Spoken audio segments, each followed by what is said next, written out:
Patuloy ang umiikot na mga balita dito sa Converge 5PXers tungkol dito sa pag-alis di umano ni Shawnee Winston at ang latest na offer ngayon ay ito raw si Shawnee Winston at Jeyo Ambohot dadalhin dito sa Meralco Bolts kapalit itong si Brandon Bates at si Bong Quinto. Hindi naman sikreto na itong si Bong Quinto matagal nang gusto niyang kunin itong Converge FiberXers. Actually, kasama dapat ang Converge do sa 3-team trade kung saan involved din ang Meralco at itong TNT tropa.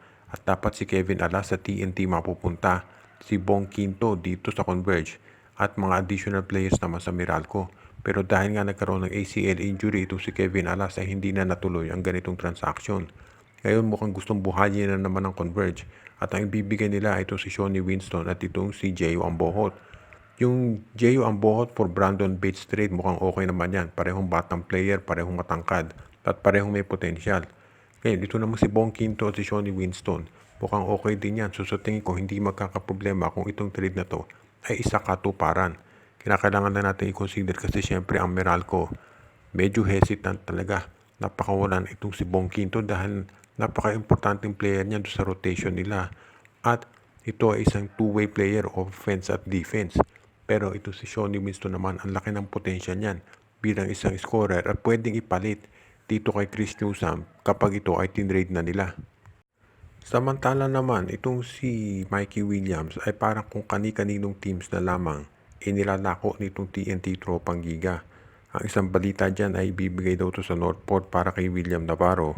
At ang isa pang report ay gusto naman itong i-trade ng TNT para dito kay Stephen Holt. Hindi naman tinanggi nitong si Coach Reyes ayon dito sa mga insiders na talagang gusto niya ang laro nitong si Stephen Holt at babagay ito dito sa TNT. Pwedeng pampalit na dito kay Jason Castro at pwede rin of course maging magandang compliment kay RR Pugoy. Pero sa ngayon ang gusto raw nilang ipalit ay itong si Mikey Williams. Siyempre, ang itatanong ng iba paano i-afford ng Terra Firma yung salary nitong si Mikey Williams. Well, siyempre naman kapag na-trade itong si Mikey Williams sa Terra Firma, ang magpapasweldo dyan ay ang SMC.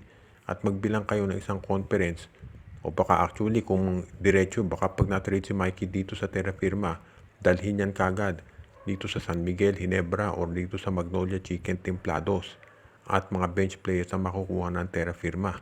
Tignan na lang natin pero mukhang parang ganyan ang gustong mangyari nitong TNT. At ang maliwanag dito, naghahanap na sila ng way out at gusto na nilang tapusin yung kanilang obligasyon o relationship dito kay Mikey Williams dahil nga masyadong malaki yung hinihingi at ayaw ibigay ng management. So tignan natin kung kakagat ang SMC dito sa offer na Stephen Holt for Mikey Williams ng TNT.